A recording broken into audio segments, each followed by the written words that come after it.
Paper 176, Tuesday evening on Mount Olivet. This Tuesday afternoon, as Jesus and the apostles passed out of the temple on their way to the Gethsemane camp, Matthew, calling attention to the temple construction, said, "Master, observe what manner of buildings these are. See the massive stones and the beautiful adornment. Can it be that these buildings are to be destroyed?" As they went on toward Olivet, Jesus said, "You see these stones in this massive temple. Verily, verily, I say to you, in the days soon to come there shall not be left one stone upon another. They shall all be thrown down." These remarks, depicting the destruction of the sacred temple, aroused the curiosity of the apostles as they walked along behind the Master. They could conceive of no event short of the end of the world which would occasion the destruction of the temple. In order to avoid the crowds passing along the Kidron Valley toward Gethsemane, Jesus and his associates were minded to climb up the western slope of Olivet for a short distance, and then follow a trail over to their private camp near Gethsemane, located a short distance above the public camping ground. As they turned to leave the road leading on to Bethany, they observed the temple, glorified by the rays of the setting sun, and while they tarried on the mount, they saw the lights of the city appear, and beheld the beauty of the illuminated temple.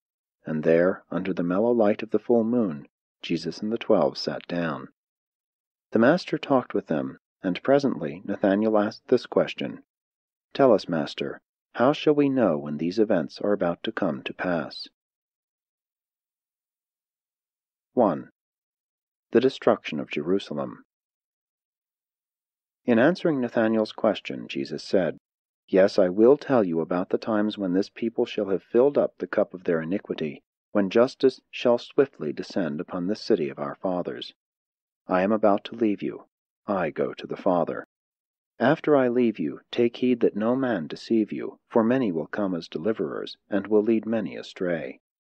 When you hear of wars and rumors of wars, be not troubled, for though all these things will happen, the end of Jerusalem is not yet at hand. You should not be perturbed by famines or earthquakes, neither should you be concerned when you are delivered up to the civil authorities, and are persecuted for the sake of the gospel. You will be thrown out of the synagogue and put in prison for my sake, and some of you will be killed. When you are brought up before governors and rulers, it shall be for a testimony of your faith, and to show your steadfastness in the gospel of the kingdom. And when you stand before judges, be not anxious beforehand as to what you should say, for the Spirit will teach you in that very hour what you should answer your adversaries. In these days of travail, even your own kinsfolk, under the leadership of those who have rejected the Son of Man, will deliver you up to prison and death. For a time you may be hated by all men for my sake, but even in these persecutions I will not forsake you. My Spirit will not desert you. Be patient. Doubt not that this gospel of the kingdom will triumph over all enemies and, eventually, be proclaimed to all nations." Jesus paused while he looked down upon the city. The Master realized that the rejection of the spiritual concept of the Messiah, the determination to cling persistently and blindly to the material mission of the expected deliverer, would presently bring the Jews in direct conflict with the powerful Roman armies, and that such a contest could only result in the final and complete overthrow of the Jewish nation. When his people rejected his spiritual bestowal and refused to receive the light of heaven as it so mercifully shone upon them, they thereby sealed their doom as an independent people with a special spiritual mission on earth.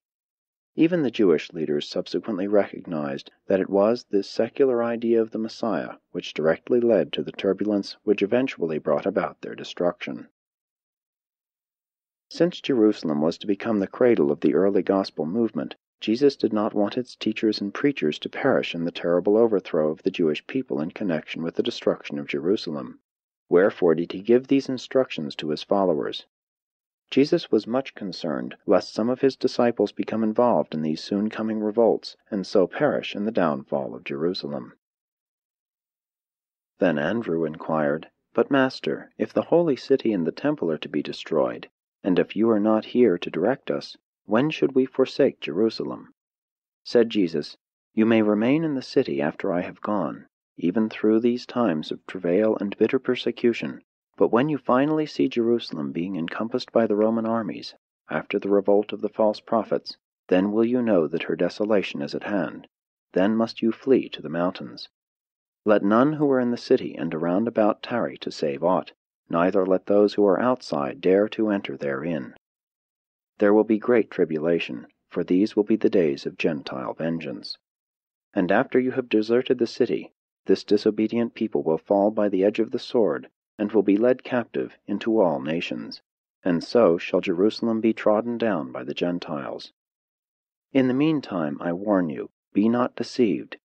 If any man comes to you saying, Behold, here is the deliverer, or Behold, there is he, believe it not, for many false teachers will arise, and many will be led astray.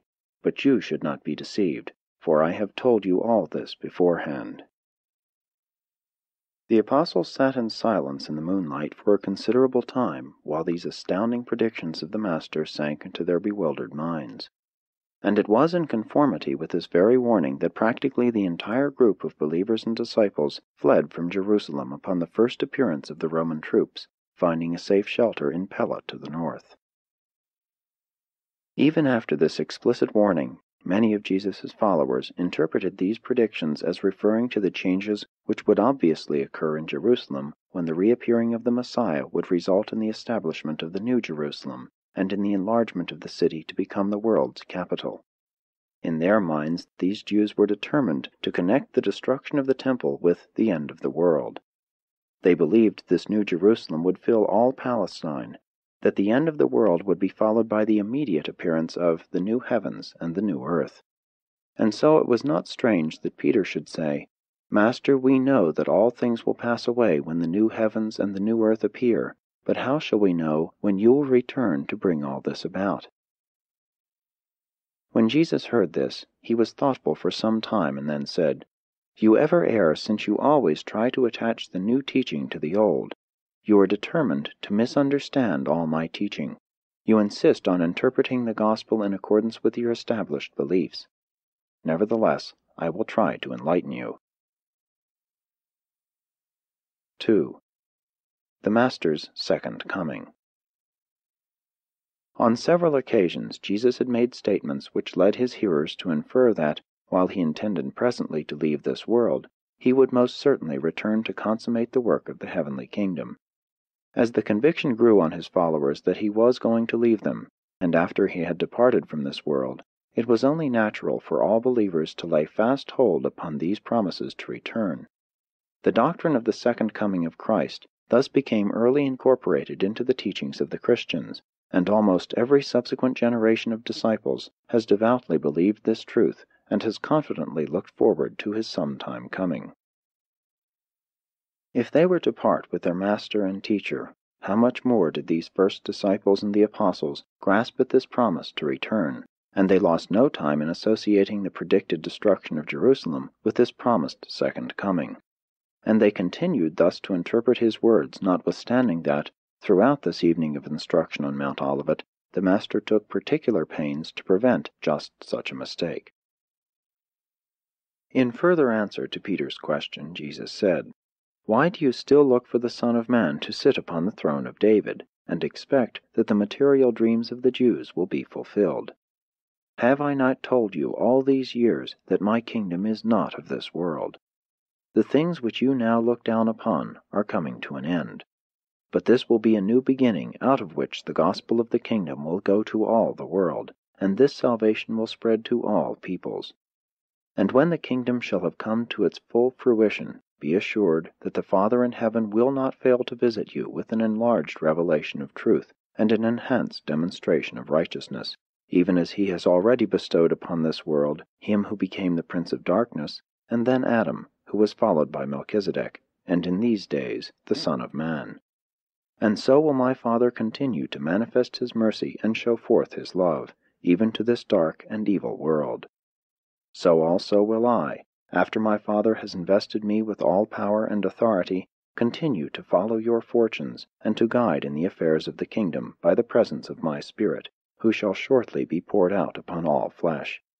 Even though I shall thus be present with you in spirit, I also promise that I will sometime return to this world, where I have lived this life in the flesh and achieved the experience of simultaneously revealing God to man and leading man to God. Very soon must I leave you and take up the work the Father has entrusted to my hands, but be of good courage, for I will sometime return. In the meantime, my Spirit of the truth of a universe shall comfort and guide you. You behold me now in weakness and in the flesh, but when I return it shall be with power and in the Spirit. The eye of flesh beholds the Son of Man in the flesh, but only the eye of the Spirit will behold the Son of Man glorified by the Father and appearing on earth in his own name. But the times of the reappearing of the Son of Man are known only in the councils of paradise. Not even the angels of heaven know when this will occur. However, you should understand that, when this gospel of the kingdom shall have been proclaimed to all the world for the salvation of all peoples, and when the fullness of the age has come to pass, the Father will send you another dispensational bestowal, or else the Son of Man will return to adjudge the age. And now, concerning the travail of Jerusalem, about which I have spoken to you, even this generation will not pass away until my words are fulfilled. But concerning the times of the coming again of the Son of Man, no one in heaven or on earth may presume to speak. But you should be wise regarding the ripening of an age. You should be alert to discern the signs of the times. You know when the fig tree shows its tender branches and puts forth its leaves that summer is near.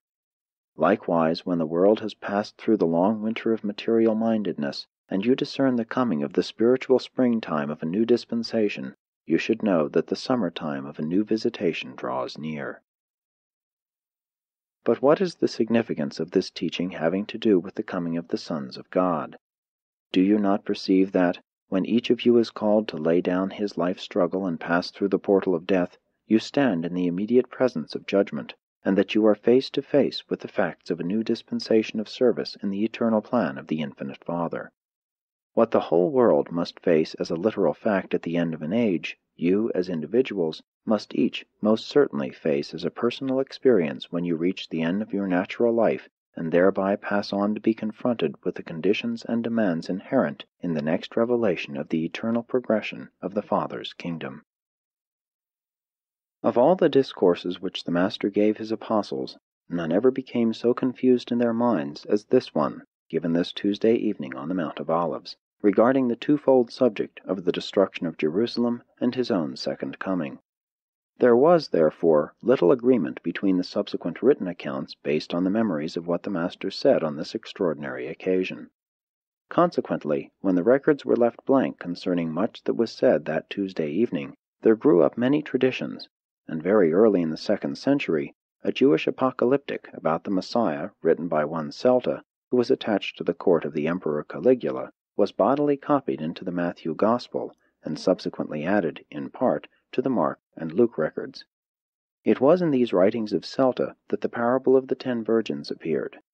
No part of the Gospel record ever suffered such confusing misconstruction as this evening's teaching, but the Apostle John never became thus confused. As these 13 men resumed their journey toward the camp, they were speechless and under great emotional tension. Judas had finally confirmed his decision to abandon his associates. It was a late hour when David Zebedee, John Mark, and a number of the leading disciples welcomed Jesus and the 12 to the new camp. But the apostles did not want to sleep. They wanted to know more about the destruction of Jerusalem, the Master's departure, and the end of the world. 3. Later discussion at the camp. As they gathered about the campfire, some 20 of them, Thomas asked, "Since you are to return to finish the work of the kingdom, what should be our attitude while you are away on the Father's business?" As Jesus looked them over by the firelight, he answered, "And even you, Thomas, fail to comprehend what I have been saying. Have I not all this time taught you that your connection with the kingdom is spiritual and individual, wholly a matter of personal experience in the Spirit by the faith realization that you are a son of God? What more shall I say? The downfall of nations, the crash of empires, the destruction of the unbelieving Jews, the end of an age, even the end of the world, what have these things to do with one who believes this gospel, and who has hid his life in the surety of the eternal kingdom? You who are God-knowing and gospel-believing have already received the assurances of eternal life. Since your lives have been lived in the Spirit and for the Father, nothing can be of serious concern to you. Kingdom builders, the accredited citizens of the heavenly worlds, are not to be disturbed by temporal upheavals or perturbed by terrestrial cataclysms. What does it matter to you who believe this gospel of the kingdom if nations overturn, the age ends, or all things visible crash, since you know that your life is the gift of the Son, and that it is eternally secure in the Father? Having lived the temporal life by faith, and having yielded the fruits of the Spirit as the righteousness of loving service for your fellows, you can confidently look forward to the next step in the eternal career with the same survival faith that has carried you through your first and earthly adventure in sonship with God. Each generation of believers should carry on their work, in view of the possible return of the Son of Man, exactly as each individual believer carries forward his life work in view of inevitable and ever-impending natural death. When you have by faith once established yourself as a son of God, nothing else matters as regards the surety of survival. But make no mistake, this survival faith is a living faith, and it increasingly manifests the fruits of that divine Spirit which first inspired it in the human heart. That you have once accepted sonship in the heavenly kingdom will not save you in the face of the knowing and persistent rejection of those truths which have to do with the progressive spiritual fruit-bearing of the sons of God in the flesh. You who have been with me in the Father's business on earth can even now desert the kingdom if you find that you love not the way of the Father's service for mankind. As individuals, and as a generation of believers, hear me while I speak a parable. There was a certain great man who, before starting out on a long journey to another country, called all his trusted servants before him and delivered into their hands all his goods. To one he gave 5 talents, to another 2, and to another 1. And so on down through the entire group of honored stewards, to each he entrusted his goods according to their several abilities, and then he set out on his journey. When their lord had departed, his servants set themselves at work to gain profits from the wealth entrusted to them. Immediately he who had received 5 talents began to trade with them, and very soon had made a profit of another 5 talents. In like manner, he who had received 2 talents soon had gained 2 more. And so did all of these servants make gains for their master, except he who received but 1 talent. He went away by himself and dug a hole in the earth, where he hid his lord's money. Presently the lord of those servants unexpectedly returned, and called upon his stewards for a reckoning. And when they had all been called before their master, he who had received the 5 talents came forward with the money which had been entrusted to him, and brought 5 additional talents, saying, Lord, you gave me 5 talents to invest, and I am glad to present 5 other talents as my gain. And then his lord said to him, Well done, good and faithful servant. You have been faithful over a few things. I will now set you as steward over many. Enter forthwith into the joy of your Lord. And then he who had received the 2 talents came forward, saying, Lord, you delivered into my hands 2 talents. Behold, I have gained these other 2 talents. And his Lord then said to him, Well done, good and faithful steward. You also have been faithful over a few things, and I will now set you over many. Enter you into the joy of your Lord. And then there came to the accounting he who had received the 1 talent. This servant came forward, saying, Lord, I knew you, and realized that you were a shrewd man, and that you expected gains where you had not personally labored. Therefore I was afraid to risk aught of that which was entrusted to me. I safely hid your talent in the earth. Here it is. You now have what belongs to you. But his Lord answered, You are an indolent and slothful steward. By your own words you confessed that you knew I would require of you an accounting with reasonable profit, such as your diligent fellow servants have this day rendered. Knowing this, you ought, therefore, to have at least put my money into the hands of the bankers, that on my return I might have received my own with interest. And then to the chief steward this Lord said, Take away this 1 talent from this unprofitable servant, and give it to him who has the 10 talents. To every one who has, more shall be given, and he shall have an abundance. But from him who has not, even that which he has shall be taken away. You cannot stand still in the affairs of the eternal kingdom. My Father requires all His children to grow in grace and in a knowledge of the truth. You who know these truths must yield the increase of the fruits of the Spirit and manifest a growing devotion to the unselfish service of your fellow servants. And remember that, inasmuch as you minister to one of the least of my brethren, you have done this service to me. And so should you go about the work of the Father's business, now and henceforth, even forevermore. Carry on until I come. In faithfulness do that which is entrusted to you, and thereby shall you be ready for the reckoning call of death. And having thus lived for the glory of the Father and the satisfaction of the Son, you shall enter with joy and exceedingly great pleasure into the eternal service of the everlasting kingdom. Truth is living.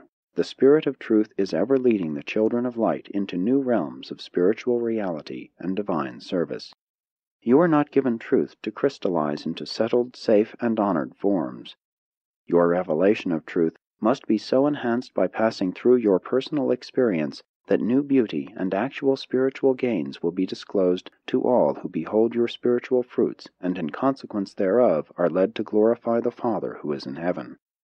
Only those faithful servants who thus grow in the knowledge of the truth and who thereby develop the capacity for divine appreciation of spiritual realities can ever hope to enter fully into the joy of their Lord.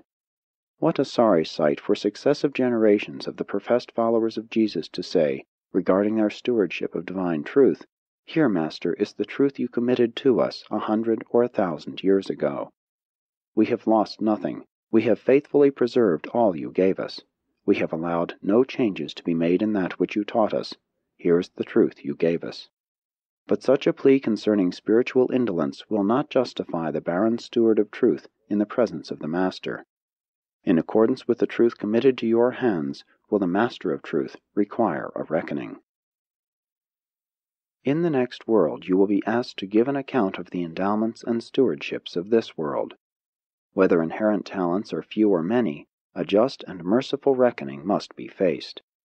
If endowments are used only in selfish pursuits, and no thought is bestowed upon the higher duty of obtaining increased yield of the fruits of the Spirit, as they are manifested in the ever-expanding service of men and the worship of God, such selfish stewards must accept the consequences of their deliberate choosing. And how much like all selfish mortals was this unfaithful servant with the one talent, in that he blamed his slothfulness directly upon his Lord.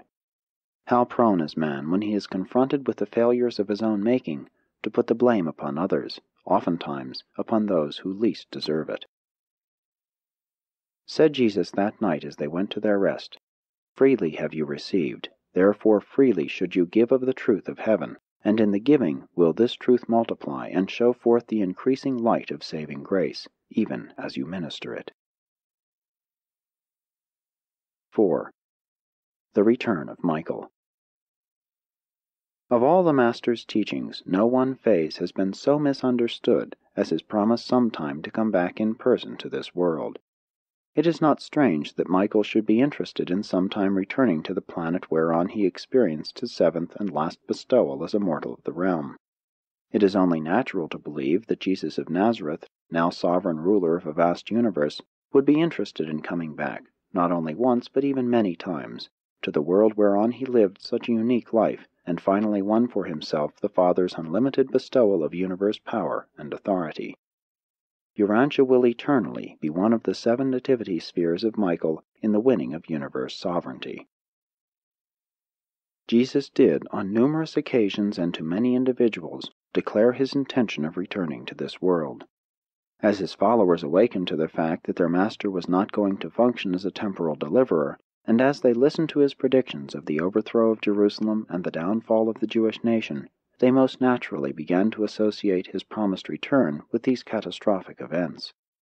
But when the Roman armies leveled the walls of Jerusalem, destroyed the temple, and dispersed the Judean Jews, and still the Master did not reveal himself in power and glory, his followers began the formulation of that belief which eventually associated the second coming of Christ with the end of the age, even with the end of the world. Jesus promised to do 2 things after he had ascended to the Father, and after all power in heaven and on earth had been placed in his hands. He promised first to send into the world and in his stead another teacher, the Spirit of truth, and this he did on the day of Pentecost.